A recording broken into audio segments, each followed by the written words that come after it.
It is time for the headline. There were some perceptions about the Dynamo, about the Philadelphia Union, about where they stood in the hierarchy of Major League Soccer. Well, there's no questions about the hierarchy when it comes to points per game. Top of the pack, Bobby, the Houston Dynamo. 6 wins, 1 loss, 1 draw. How are they doing it? Well, if there's one element that really matters probably more than anything else in soccer in 2019, it's transition. If you're a team that can win the ball and within a matter of seconds, no matter where you are on the field, can threaten the opponent's goal, then you're in any game. You have a chance to win any game, home or away. And the Houston Dynamo are the team in Major League Soccer that can do that right now. When this guy, Mauro Manotas, when Alberth Elise, when Tomas Martinez get on the run in open space, they are so dangerous. And for that reason, it feels like they can score at any moment in the game. And a lot more balanced than in years past. It's not all just coming from Manotas. Memo Rodriguez has played a big role already this season, has pushed the attacking groups where Kyoto's been coming off the bench mostly. And then Cabrera's done a nice little shift in the formation, getting 2 center defensive midfielders to give a little bit more protection to that back 4 and allow these front 3 and 4 to get forward on the break. Hierarchy in the Western Conference. Houston Dynamo.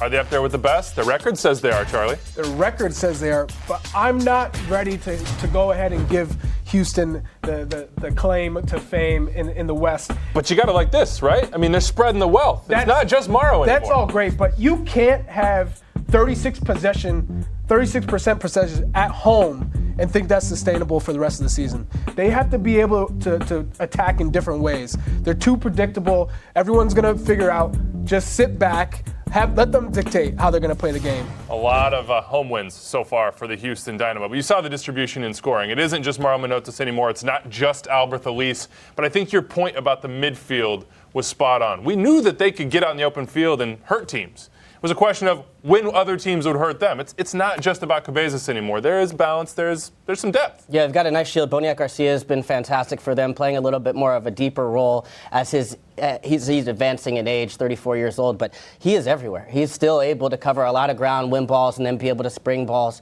forward into the attack. Struna's been great in the back. They have a nice little shell there in the back that's been able to consistently stop people from scoring goals. I'm less concerned about the possession numbers because they've been able to get results at home, and I think that actually bodes well for going on the road. They have 2 games only on the road. That's the big question. How will it go on the road? But they don't need a lot of the ball to be successful. They're able to counterattack and use that speed on the road. They had a big win on the road against Colorado earlier this year. That's the formula for them as they go into this tougher stretch. Still got to get points to get to the top of the Western Conference. On Philly's side, no, they're at the top now, Bobby. They are tied. This is a team that has been up and down, up and down, up and down over the past 5 years or so. Never consistently excellent. Are we getting to a point where they're consistently excellent? They are getting there. One of the measures of a very good team is the ability to win games in different ways. And the Philadelphia Union last year and probably the year before could beat you through possession. They can toke it. They can keep the ball on the ground and ball out a little bit. But if they couldn't pass through, how could they beat you? This year, they defend a little better. They defend a little harder. They can press you, but more specifically than anything else, they counter-press extremely well. So through their possession, if they don't beat you in the first wave, they win the ball back quickly. Then they have a second wave that gets you, now when you're out of shape a little bit, on that 50-50 ball. So the Union are finding new ways to be able to score goals. 5 goals in the second half, Charlie. Your boy, Alejandro Bedoya, had some words for his boys at halftime. What might he have said, and what is the value of leadership here? Because it seems that he has risen into that position for this team. And rightfully so. They did not play well in this first half. If New England was clinical and polished in that final third, they could have easily gone into this half up 3-1, up 4-1, but they weren't.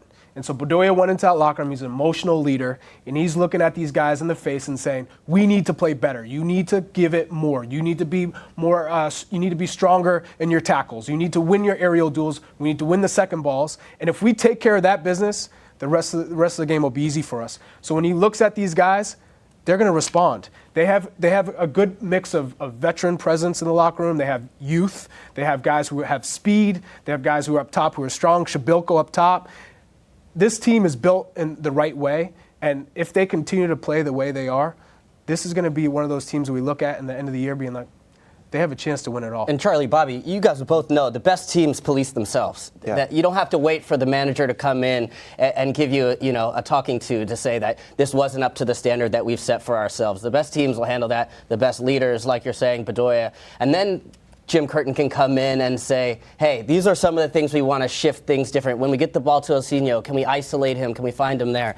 And the consistency of the group from year to year, and then the pieces they've added. Even Santos comes into the game. He's flying, bringing that confidence, but you're picking that up from the rest of the players because the contributions are coming from all over the field for them. Ernst Tanner has done a great job in building this team here.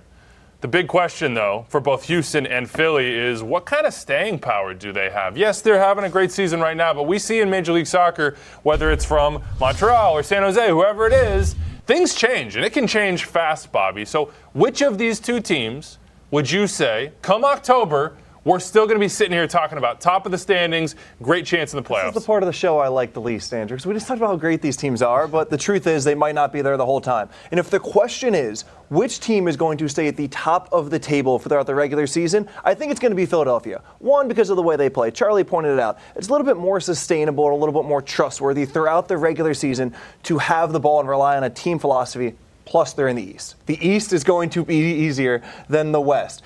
But if I want to flip that question to what I think is a more important question, because it's not necessarily about the regular season, given these teams probably aren't going to win Supporters' Shield, and they probably are going to get to the playoffs. So to me, the more important question is who has the better chance to win a trophy at the end of the year, and that is still the Houston Dynamo, for the same reason we saw in Open Cup when these two teams faced each other. The Houston Dynamo are built, and I know they're doing well in the regular season, they are built for single elimination games that they will see in the playoffs. I agree. I think the Dynamo have the legs to be able to really hurt teams, especially in a one-off format.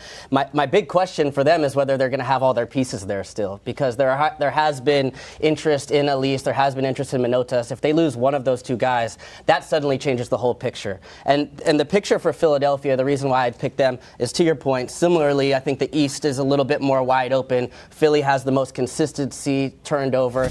The young center backs aren't making the same mistakes that we've seen them make in the past. They've been bloodied in the playoffs. That should show and come good. And then Marco Fabian.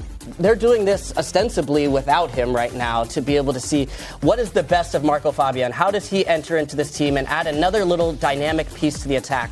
Can he take them to that next level? That depth, Charlie. That's why people are going with the Union on this panel, right? 100% it's the depth that the Union have.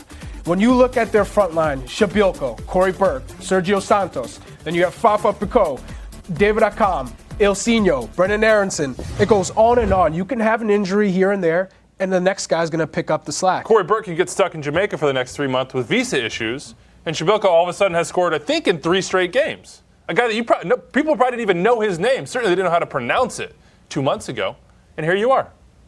I mean, this is without 100%. It's due to him and his ability to pick out talent. But you also have to remember, this is without Marco Fabian. Marco Fabian is supposed to be the savior, come in, save the day, be the number 10 they've always been looking for. He's not there, and they're still performing. Imagine what happens when he comes into form and he has chemistry with these guys, what this team can do. So if I'm a Philadelphia Union fan, I'm thinking, man, we have a good chance this year. You're also thinking sometime in the past that has fallen apart. But Union fans, it's been a great start, Dynamo. Same thing